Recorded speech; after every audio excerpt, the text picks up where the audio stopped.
உடனுக்குடன் நேரலையை தொடர்ந்து அண்மை செய்தியை நாம் தற்போது பார்த்து வருகிறோம். கன்னடம் குறித்து தான் பேசிய கருத்து தவறாக புரிந்து கொள்ளப்பட்டதாக நடிகர் கமல்ஹாசன் விளக்கம் அளித்திருக்கிறார். இதனை நாம் அண்மை செய்தியாக பார்த்து வருகிறோம்.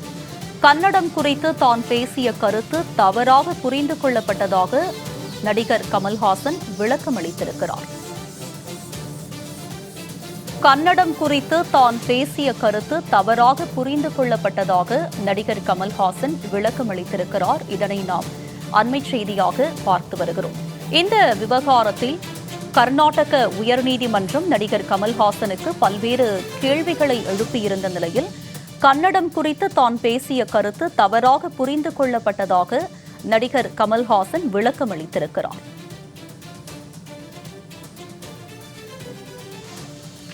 கன்னட மொழி மிகவும் செழுமை வாய்ந்தது என்றும் நடிகர் கமல்ஹாசன் தெரிவித்திருக்கிறார். தற்போது நடிகர் கமல்ஹாசன் பல்வேறு விளக்கம் அளித்திருக்கிறார். கன்னடம் குறித்து தான் பேசிய கருத்து தவறாக புரிந்து கொள்ளப்பட்டதாக அவர் விளக்கம் அளித்திருக்கிறார்.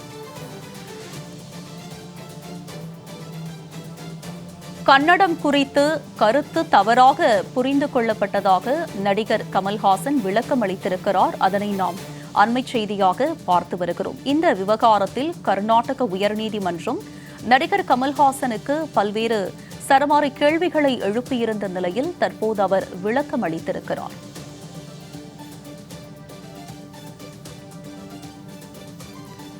கன்னடம் குறித்து தான் பேசிய கருத்து தவறாக புரிந்து கொள்ளப்பட்டதாக நடிகர் கமல்ஹாசன் விளக்கம் அளித்திருக்கிறார்.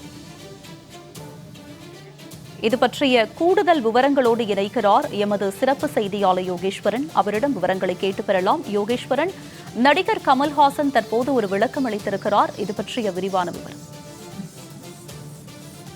சமீபத்தில் சென்னையில் நடைபெற்ற தக்லைஃப் திரைப்படத்தினுடைய பட ப்ரமோஷன் நிகழ்ச்சியில பேசிய நடிகர் கமலஹாசன் தமிழிலிருந்து தோன்றியது பிறந்தது கன்னடம் என்று பேசியிருந்தார்.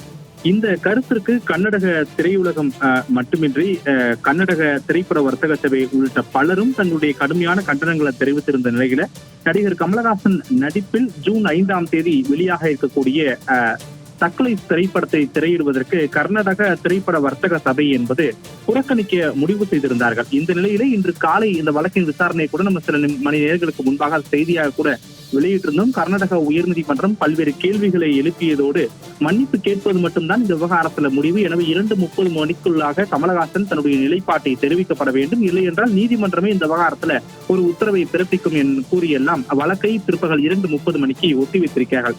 இந்த உத்தரவு வெளியான சில நிமிடங்களுக்கு பிறகாக கமலஹாசன் தரப்பிலிருந்து கர்நாடக திரைப்பட வர்த்தக சபை, பெங்களூரில் இருக்கக்கூடிய கர்நாடக திரைப்பட வர்த்தக சபைக்கு 2 பக்கங்களை கொண்டு கூடிய ஒரு கடிதம் என்பது எழுதப்பட்டிருக்கிறது.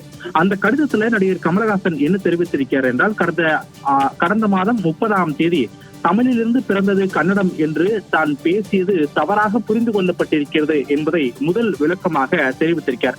குறிப்பாக ராஜ்குமாரின் குடும்பத்தினர் மீது, குறிப்பாக சிவராஜ்குமார் மீது உண்மையான பாசத்துடன் தக்லைஃப் ஆடியோ வெளியீட்டு விழாவில் நான் பேசியது தவறாக புரிந்து கொள்ளப்பட்டு இத்தகைய சூழலை ஏற்படுத்தி இருக்கிறது என்றும், இந்த சூழல் தனக்கு மனவேதனை அளிக்கிறது என்பதையும் கமலஹாசன் தெரிவித்திருக்கிறார். அதே நேரத்துல நாம் அனைவரும் ஒரே குடும்பத்தை சேர்ந்தவர்கள் என்பதையும், கன்னடத்தை எந்த வகையிலும் குறைத்து மதிப்பிடுவது என்பது தன்னுடைய நோக்கம் அல்ல என்பதும், தமிழ் மொழியைப் போலவே கன்னடமும் நீண்ட காலமாக பெருமைமிக்க இலக்கிய கலாச்சார பாரம்பரியத்தை கொண்ட ஒரு மொழி என்பதையும் தன்னுடைய கடிதத்தின் மூலமாக கர்நாடக திரைப்பட வர்த்தக சபைக்கு நடிகர் கமலஹாசன் தெரிவித்திருக்கிறார்.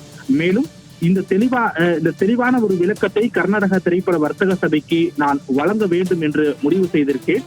கடந்த சில நாட்களாகவே இந்த விவகாரங்கள் தொடர்பாக மிகுந்த மனவேதனை இருக்கக்கூடிய நிலையில தன்னுடைய கருத்து என்பது தவறாக புரிந்து கொள்ளப்பட்டு விட்டது என்பதை கர்நாடக திரைப்பட வர்த்தக சபை ஏற்றுக்கொள்ள வேண்டும் என்பதையும் கமலஹாசன் தன்னுடைய அந்த விளக்க அறிக்கையில அவர் தெரிவித்திருக்கிறார். அதே நேரத்துல தனக்கு தமிழ், மலையாளம், அதே போல கன்னடம் இப்படியான மொழி வேறுபாடுகள் இல்ல, நாட்டில் இருக்கக்கூடிய அனைத்து மொழிகளுமே பெருமைமிக்க மொழி என்ற நிலைப்பாட்டில் இருக்கக்கூடிய ஒருவன் தான் நான் என்பதையும் கமலஹாசன் அந்த கடிதத்தின் மூலமாக தெரிவித்திருக்கிறார். இவை மட்டுமல்லாமல் கர்நாடக மக்கள் மீது தான் மிகுந்த அன்பையும் கன்னட மொழி மீதும் அதிக பற்றையும் நான் வைத்திருக்கிறேன். தமிழ் மொழியை போலவே கன்னட மொழியும் தனக்கு ஈடானதுதான் என்று நடிகர் கமலஹாசன் அந்த விளக்கத்துல தெரிவித்திருக்கக்கூடிய நிலையில தன்னுடைய விளக்கத்தை ஏற்றுக்கொள்ள வேண்டும் என்றும் கர்நாடக திரைப்பட வர்த்தக சபைக்கு தெரிவித்திருக்கிறார்கள்.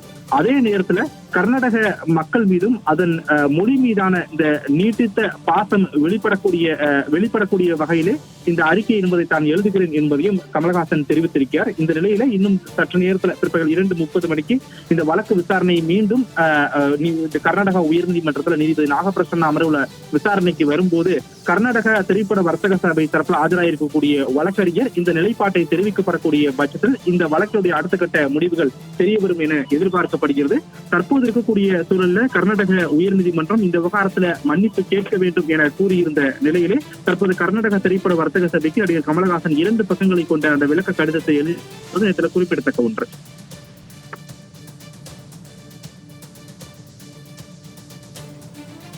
உங்களுடைய விரிவான விவரங்களுக்கு நன்றி யோகேஸ்வர். கன்னட மொழியை சிறுமைப்படுத்தும் நோக்கில் நான் எந்த கருத்தையும் தெரிவிக்கவில்லை என நடிகர் கமல்ஹாசன் விளக்கம் அளித்திருக்கிறார். கமல்ஹாசன் தற்போது இந்த விவகாரத்தில் ஒரு நீண்ட நெடிய விளக்கத்தை அளித்திருக்கிறார். அதனை நாம் அண்மை செய்தியாக பார்த்து வருகிறோம்.